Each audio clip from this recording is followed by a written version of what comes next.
Hey there! It's been a while since our last Mavsdk Drone Show video, and today I'm excited to share the latest update on our MDS, or better to say Mavsdk Drone Show version 2. I've made a bunch of improvements and even run some real-world tests, so I can officially say it's been tested outside the lab in real world. While it's not handling lots of drones yet, but we're getting there. It's working nice and it's working as it should in real world as well. Today I'll walk you through a 100 drone demo software in the loop test. If you've been following along, you know this type of software in the loop that I'm using is so unique. It's not efficient, but it's so realistic. Each drone runs in a separate Docker container based on Ubuntu with a full set of Pixhawk software in the loop environment, Gazebo simulator, network configuration, Mavlink to REST, web server, Flask, and all the dependencies that Mavlink needs and Mavsdk Drone Show relies on. So better to say it's as realistic as we can make it practical. First, we'll run it on a single cloud server and then switch to a cluster setup with 250 core VMs. You can certainly do that on your own local system, but make sure you have enough resources. I recommend using cloud providers such as Linode, AWS, DigitalOcean, or any other provider that you can find locally, or you can use or just rent a Linux system for just a few hours and test it. For a bit of fun, I placed one server in Iran and another in LA to test communication latencies and how our command handling system works. It's not the best setup for real software in the loop simulations, but it worked for our worst case scenario test, so I'm assured that the commands and communications are doing well in these high latency situations. So in real world project, it's better to keep all VMs on the same data center. So what is the demo? I've designed a drone show in Blender using a skybrush for the drones to form the shape of a hand and place a wedding ring on a finger. So romantic. But oops, looks like a real rotation mistake sent the ring to the wrong finger, but it served the purpose. Still pretty interesting, right? By the way, in real world setup, I added a light show and LED color changes, which you won't typically see in the software in the loop simulation. In software in the loop simulation, our main focus has been on perfecting drone simulation using PX4, software in the loop, and Gazebo, all within a Docker environment. After that, the hand waves goodbye before the drone returns and lands safely. If any part of this workflow is not just clear for you, make sure you check the playlist of our Mavsdk Drone Show. It started with version 0.1 with just sending offboard commands to one drone, maybe 1 year ago or maybe more.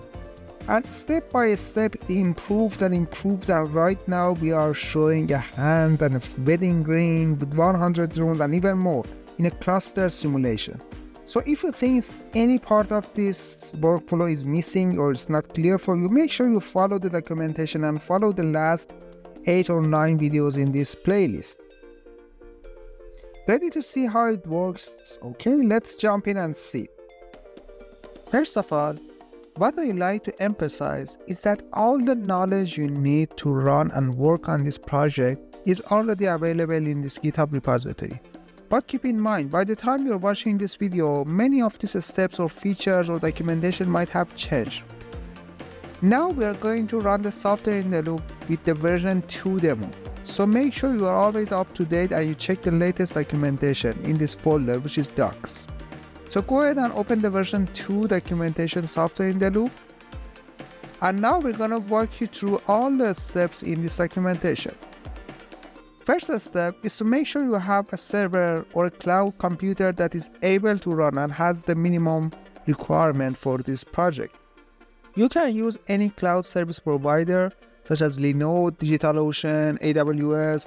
You can go ahead and select a region, let's say Dallas, and let's select Ubuntu 22, and we can go all the way to maybe 50 core or 56 cores I recommend you using dedicated CPU or premium CPU if you're using Linode. If you're using any other cloud provider such as DigitalOcean or other service provider in your local country, that's okay. And you can even use your local server, local computer if it has the minimum requirements. You can also use any other service providers you can use in your country. Once you created your website, there's an optional step that you can connect the domain to your server. It's very optional, but I recommend you doing that. It will simplify many of the steps after this. So make sure you go to Cloudflare, just follow the instructions, create a website and add your website. Then we're gonna add an A record for our subdomain. Let's call it SITL1 and just copy and paste the IP of the server that you got from your cloud provider. After a few seconds or minutes, double check that you have a ping. So you can do a ping with the domain and you should be able to connect to your server. Then we're gonna SSH to our server and here we are inside our server.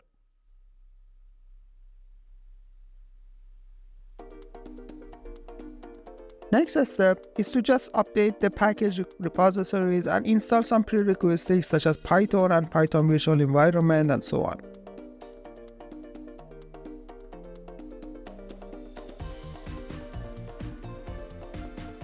Now that we have these packages, next we need to download the Docker image that I have already uploaded for you in Mediafire.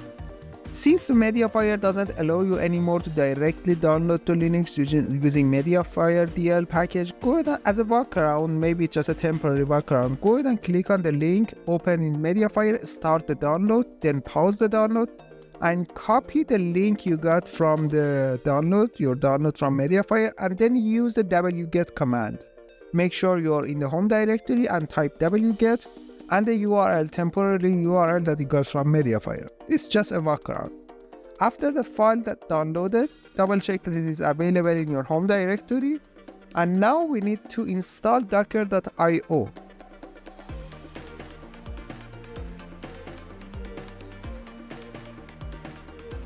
Now that we have Docker running, let's load our image, the image that we already downloaded, the drone template image. Let's load it to the Docker engine. This command might take a few minutes, depends on your service CPU and system resources. Now that we have our image loaded in the Docker engine, it's just an optional step. You can go ahead and install create a new container from this image, do any modification that you like. It's highly optional, and if you want to do that, you need to have a good understanding of Docker and Git and all sorts of this customization. I don't recommend you doing that if it's your first time, but you can do that to customize the project. Next step is to install Portainer. Again, it's an optional step. It will help you manage your Docker containers better. You can skip this step, but I highly recommend you install it. After you install the Portainer CE or Community Edition, you should be able to access it through your domain or your IP and on port 9443 and make sure it's HTTPS. Now you have access to your Portainer. Go ahead and create your account. Here you can manage your Docker images, Docker containers. As you can see right now, we have two images. One of them is the drone template and the other one is the Portainer itself. And we only have one container, which is the Portainer.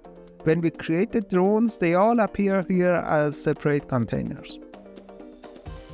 Next step is to just download the MDS or Mavsdk Drone Show itself and install the Python virtual environments and all the Python requirements this project needs. This might take a few seconds or minutes.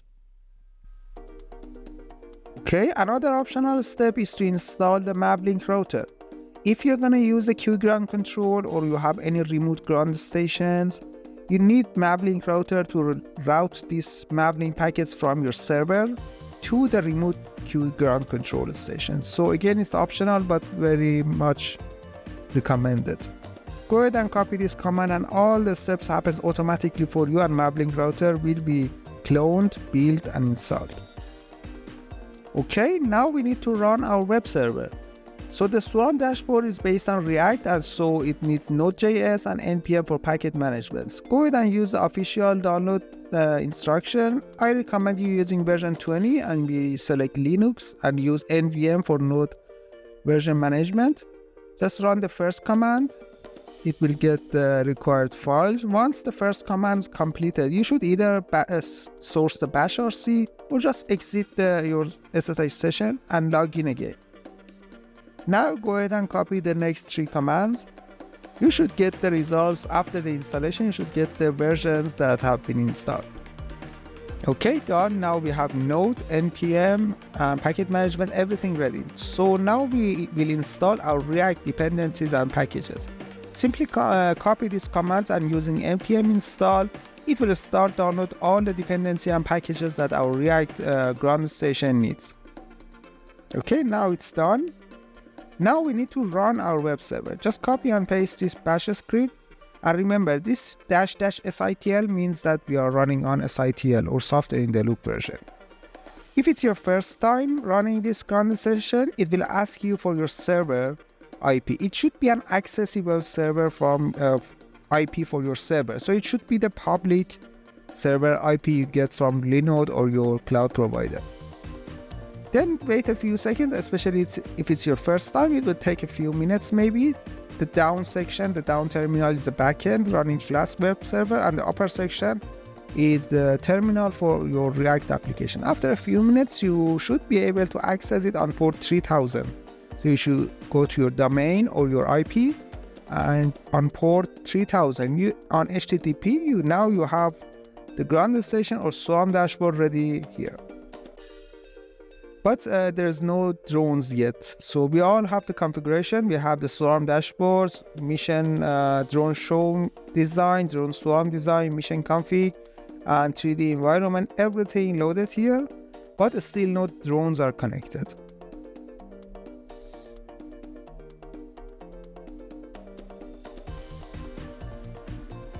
So basically now every step is done, and now we need to create our Docker containers.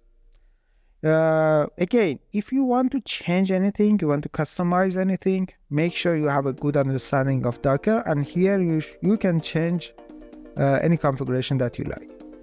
Now you need to create Docker containers. Using this simplified script, which is bash multiple SITL and create Docker, you can specify any number of drones that you want. Of course, you should make sure your server or your computer can handle that. So let's run maybe with 100 containers. I fast forward the video here, and as you can see, 100 drones are being appeared inside our Swarm dashboard. It all happens automatically, and because I have already assigned the IPs for these drones, they are being connected one by one. And here we have all the drones connected.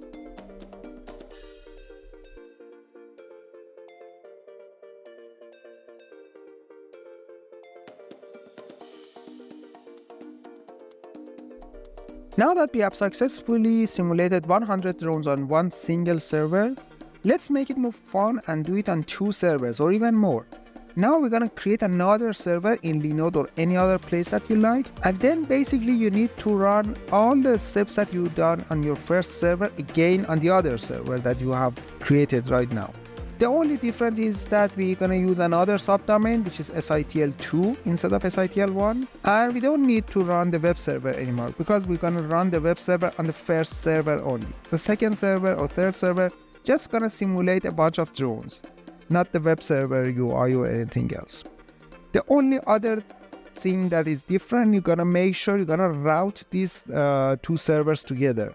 So drones are gonna be simulated on another subnet, and you're gonna route these using Netbird or any other tools that you have. All the documentation you're gonna need are available on the documentation and the README section. I already doing all of them here for you, but I just fast forwarded all the steps we did for just sake of demonstration. You can go ahead and follow all the steps in the README, so you can have 2, 3, 4, 5 different servers, all of them simulating a bunch of drones. Let's say 50 drones, each of them simulate 50 drones, and at the end you have maybe 300 drone simulation. Okay, here we are. You can see on our network panel that we have 2 servers, SITL1, SITL2, and we have changed the IP. So from drone 1 to drone 45, as you can see, the drones are on the subnet of 172.1.8.0 and so on. And from drone 46, it's on 172.1.9.0 and so on. So we need to make sure these two or bunch of group of drones are on different subnets, and then we're gonna route these servers together using NetBERT here. So we need to run the first command on the first server. We're gonna create 45 drones, and we're gonna start from ID 1 and IP 2, because basically we can't use the .1 IP. So we're gonna start from drone 1 on the subnet of 172.1.8.0/16. As you can see, we're gonna use the script that we already had before. And here they are. Now drone 1 to drone 45 are being created just like the last demo that we did. You can double check that they are being created from our dashboard. Here they are. Now we need to run the other bunch of the drones from drone 46 to drone 100. So the second command is gonna create 55 drones. Just for the sake of demonstration, I try to show them there are different number of drones. You don't need to, you can have 50, 50, 50 and so on. So we're gonna create 55 drones on the subnet of 172.1.9.0.0/16, and we're gonna start from the IP 46, and again start from the IP.2. That's it. And now we should, after a few minutes or seconds maybe, we should be able to see all the drones from 46 all the way to 100 appear on our SOAM dashboard. And here it is. We have all the drones available, and some of them are still being initialized. I'm gonna fast forward everything for you here. By the way, you can access the portainer. As you have already noticed, we have two portainers right now. One of them is our SITL1, which is the server that we have in Iran, and another one is portainer on SITL2, which is another server that we have created on Linode on Los Angeles. So we have drone 1 until drone 45, and on the second server drone 46 all the way to drone 100. What makes portainer fun is that you can, in a glance, you see all the details about your container, and you can access the bash scripts easily. Just click on the drones that you like, just click on the bash, and now we are inside drone, for example, let's say drone 46 or whatever drone that you like. You can go ahead and enter some commands in the drone container, debug or change something, see the logs and everything just in a single command from portainer. Or you can delete them, you can restart them, anything you like. Just for fun, let's see how our server is doing. So using the command htop or htop, you can see we have two servers. One of them at 50 cores and another one at 46 or 48 cores. Each one of them has about 140 gigabytes of RAM, and that's our server statistics right now.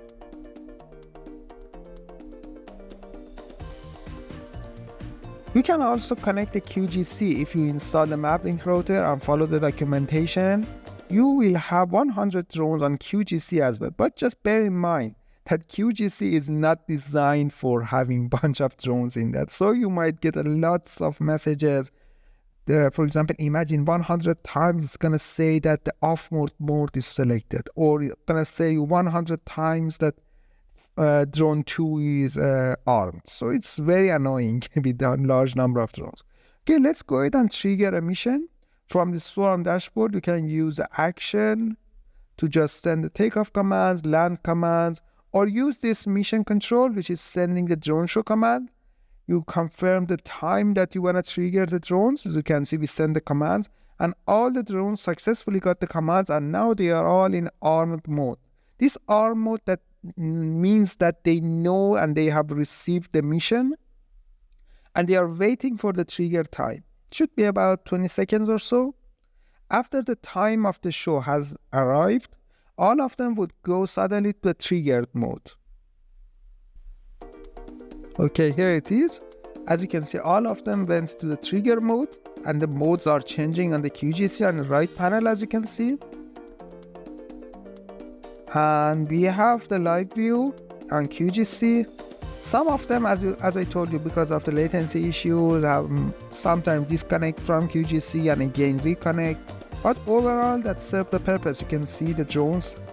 You have access to the Swarm dashboard. You have access to the QGC. And this show is happening again for you. Let's enjoy the show.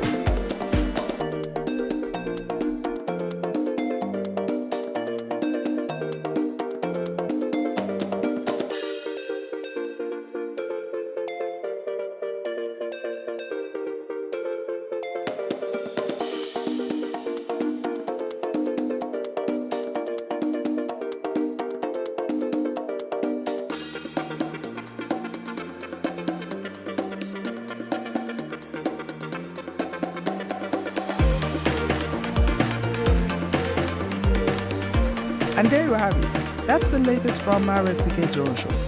Remember, MDS is still a work in progress, and there's so much more to come, and I'm working on those. If you enjoyed this demo, make sure you hit that subscribe button and follow along for more updates and tutorials. I'm always open to contribution, whether you are a developer looking to collaborate on an open source project, or someone just loves this drone technology and aerial robotic projects. I'm really happy to see your contribution, and your supports help make this project even better. For those who want to bring this project in real world and want to test it with real drone in real world operation, just remember, software in the loop, although it's a very good tool, it's not just another story. It's not just even close to what you're gonna experience in real world with GPS jamming, GPS spoofing, and many other things that might go wrong in real world. So make sure you know all the drone regulation and have fail-safe plan, and start with only one drone, and always be ready for anything that can happen in real world operation.